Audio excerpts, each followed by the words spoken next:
Ce nouveau défi va être toujours accompagné d'une feuille de vocabulaire pour toute la semaine. Alors toujours avant de commencer le défi du jour, on revoit avec notre enfant les mots qui sont indiqués sur la feuille de défi.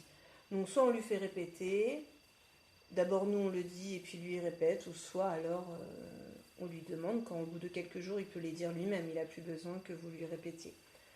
Quand cette première partie est effectuée, vous installez sur la table plusieurs outils et vous lui dites « Prends le crayon de papier ». Voilà, là c'est quand il ne se trompe pas. Et vous lui dites bien « Mets papa et maman devant pour conduire et les enfants derrière ». Alors le papa c'est le pouce, la maman c'est l'index et les enfants sont ici. Votre enfant a beaucoup travaillé sur cette idée-là au début de l'année, donc il connaît. Ensuite, on fait avec lui le jeu de la voiture. C'est un jeu pour assouplir les doigts. Le coffre est à l'arrière, le volant est devant. En fait, le crayon est un crayon voiture.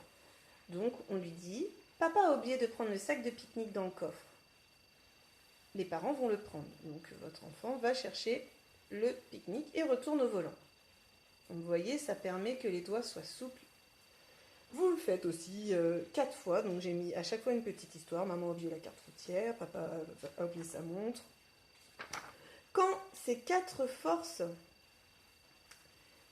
Quand les 4 petites consignes sont passées, on passe à la force 4.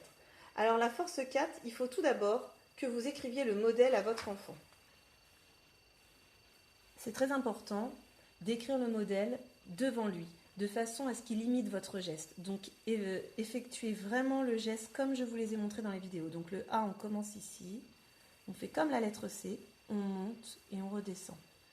Le M... et le I, comme vous le voyez, c'est le mot ami. Et la première consigne, qui est la force 4, vous lui dites, à présent, copie le mot ami. Donc, votre enfant va copier, en regardant le modèle, le mot ami. Ensuite, vous lui dites, c'est bien. Ensuite, vous lui donnez la force 5. Entoure la lettre A. Alors, s'il ne connaît pas la lettre A parce qu'il a oublié son nom, l'important, c'est surtout de réviser le nom de la lettre. Parce que le mot à retenir, c'est le mot entoure aujourd'hui. Voilà, la lettre A. Barre la lettre I. Voilà. Souligne la lettre M. Si votre enfant ne sait pas le mot souligner, par exemple, vous pouvez lui montrer sur votre modèle ce que ça veut dire souligner. Puis après, il le fait. De toute façon, toute la semaine, on répétera ces mots-là. Alors... ensuite, on arrive à la force 8. Donc, l'écriture est terminée. Maintenant, force 8, vous dites à votre enfant, attention, il faudra bien écouter cette consigne. Je vais te la dire. Et quand j'ai terminé de te la dire, c'est à ton tour de le faire. Donc, écoute bien, Bleuhen. Assieds-toi sur le sol, assieds-toi sur le sol et touche tes pieds.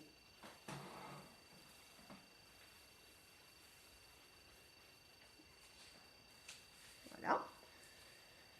S'il a oublié un bout de la consigne ou il l'a transformé, vous lui dites de rester calme, de fermer les yeux, d'écouter ce que vous dites. Et vous parlez lentement, vous lui demandez dans sa tête de voir ce qu'il doit faire. Et puis, il peut répéter aussi après vous. Ensuite, force 9, elle est plus longue cette consigne. Vous dites la consigne et lui, il écoute encore jusqu'au bout. Et il ne le fait que quand on a fini. Lève un bras en l'air, secoue la main et baisse le bras. Voilà, alors il se peut que comme la consigne est plus longue, qu'il la mette dans le désordre. Dans ce cas-là, vous refaites la même chose. Vous lui dites de rester calme, de fermer les yeux, d'écouter ce que vous allez dire. Vous répétez, vous lui demandez quand vous répétez, de s'imaginer ce que vous êtes en train de dire, même qu'il peut le répéter, et après de le faire. Voilà, le but c'est de l'encourager à bien écouter, à bien se concentrer quand une consigne est dite. Voilà, j'espère que vous avez bien compris ce défi. Et faites-moi des retours pour me dire si c'est facile, si c'est difficile, parce que c'est difficile pour moi d'imaginer ce que les enfants ressentent, vu que je les ai plus devant mes yeux. Merci beaucoup.